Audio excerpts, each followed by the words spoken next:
ಸ್ವಯಂ ಪಾಕ ಅಭಿಮಾನಿಗಳಿಗೆ ಸ್ವಾಗತ. ಇವತ್ತು ನಾವು ಮೆಂತ್ಯ ಮಿಲ್ಲೆಟ್ಸ್ ಮತ್ತೆ ಕಾಳುಗಳನ್ನು ಹಾಕಿ ಅಡೆ ಮಾಡೋದು ಹೇಗೆ ಅಂತ ನೋಡೋಣ.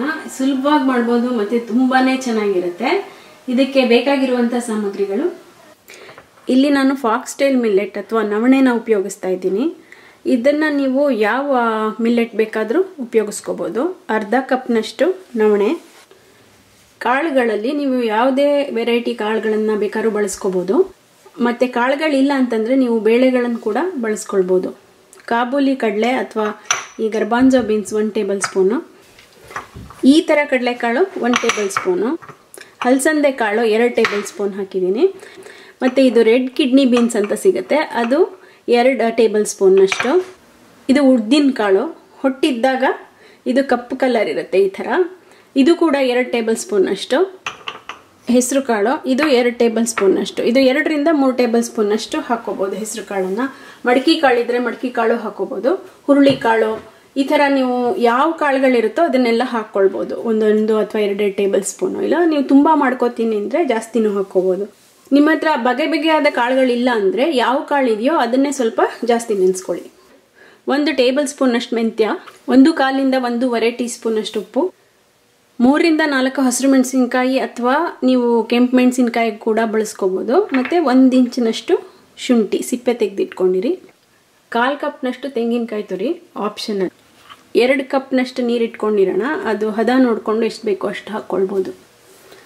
ದೋಸೆ ಮಾಡೋದಕ್ಕೆ ತುಪ್ಪ, ಬೆಣ್ಣೆ ಅಥವಾ ಎಣ್ಣೆ ಯಾವುದು ಬೇಕಾದರೂ ಹಾಕ್ಕೊಳ್ಬೋದು. ಮೆಣಸಿನ್ಕಾಯಿ, ಶುಂಠಿ ಮತ್ತು ಉಪ್ಪನ್ನು ಬಿಟ್ಬಿಟ್ಟು ಉಳಿದೆಲ್ಲ ಪದಾರ್ಥಗಳನ್ನು ನೀವು ಒಂದು ಬೌಲಿಗೆ ಹಾಕ್ಕೊಂಡ್ಬಿಟ್ಟು ಚೆನ್ನಾಗಿ ತೊಳ್ಕೊಳ್ಳಿ.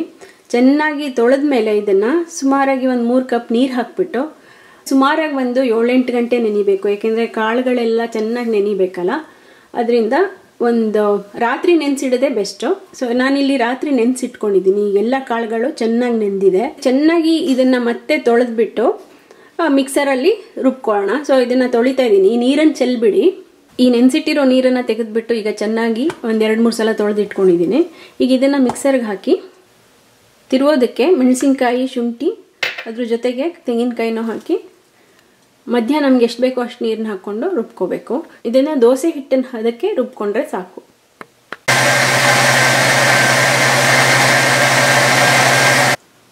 ಈಗ ಇದಾಗಿದೆ. ಸುಮಾರಾಗಿ ನಾನು 1.5 ಕಪ್ನಷ್ಟು ನೀರನ್ನ ಹಾಕಿದ್ದೀನಿ ರುಬ್ಬಕ್ಕೆ. ಈಗ ಇದನ್ನು ಒಂದು ಪಾತ್ರೆಗೆ ತೆಕ್ಕೊಳ್ಳೋಣ. ಇದಕ್ಕೆ ಇನ್ನೊಂದು 1/4 ಲೋಟ ನೀರು ಹಾಕಿದ್ದೀನಿ. ಅದನ್ನು ತೆಕ್ಕೊಂಡ್ಬಿಟ್ಟು ಈಗ ಒಟ್ಟು ಇದಕ್ಕೆ ನಾನು ಸುಮಾರಾಗಿ 1.25 ಲೋಟದಷ್ಟು ನೀರು ಹಾಕಿದ್ದೀನಿ. ಸೊ ನೀರನ್ನು ನೀವು ನೋಡ್ಕೊಂಡು ಹಾಕ್ಕೊಳ್ಳಿ. ಉಪ್ಪು ಹಾಕಿ ಇದನ್ನು ಚೆನ್ನಾಗಿ ಮಿಕ್ಸ್ ಮಾಡಿಬಿಟ್ಟು, ಈ ದೋಸೆ ಹಿಟ್ಟಿನ ಹದದಲ್ಲಿ ಇರುತ್ತೆ ಇದು. ಈಗ ಇದನ್ನು ಮುಚ್ಚಿಬಿಟ್ಟು ಒಂದು ಅರ್ಧ ಗಂಟೆ ಇಟ್ಟರೆ ಸಾಕು. ಇನ್ಸ್ಟೆಂಟ್ ದೋಸೆನೇ ಇದು. ಒಂಥರ ನೆನೆಸೋ ಟೈಮ್ ಬಿಟ್ಟರೆ ಮಾಡಿದ ತಕ್ಷಣವೇ ಮಾಡ್ಕೋಬೋದು. ಕಾವಲಿಗೆ ಸ್ವಲ್ಪ ಎಣ್ಣೆನ ಸವರ್ಬಿಟ್ಟು ಮೀಡಿಯಮ್ ಉರಿನಲ್ಲಿ ಬಿಸಿಗಿಡಿ. ಈ ಹಿಟ್ಟನ್ನು ತಿರುಗಿಬಿಟ್ಟಾಗಲೇ ಸುಮಾರಾಗಿ ನಾನು 1 ಗಂಟೆ ಮೇಲಾಗಿದೆ. ದೋಸೆ ಹಿಟ್ಟು ಅಥವಾ ಅಡೆ ಹಿಟ್ಟು ಈ ಹದಕ್ಕೆ ಬರಬೇಕು. ಅಲ್ಲಿ ತನಕ ನೀವು ಎಷ್ಟು ನೀರು ಬೇಕೋ ಅಷ್ಟು ಹಾಕ್ಕೊಳ್ಳಿ. ಈಗ ಕಾವಲಿ ಕಾದಿದೆ. ಬೇಕಾದರೆ ನೀವು ಒಂದು ಈರುಳ್ಳಿನ ಅರ್ಧ ಈ ಥರ ಕಟ್ ಮಾಡ್ಕೊಂಡ್ಬಿಟ್ಟು ಇದ್ರ ಮೇಲೆ ಹೀಗೆ ಸವರಿದ್ರೆ ದೋಸೆ ತುಂಬ ಚೆನ್ನಾಗಿ ಬರುತ್ತೆ. ಅದು ಆಪ್ಷನಲ್, ಬೇಕಾದರೆ ಮಾಡ್ಬೋದು.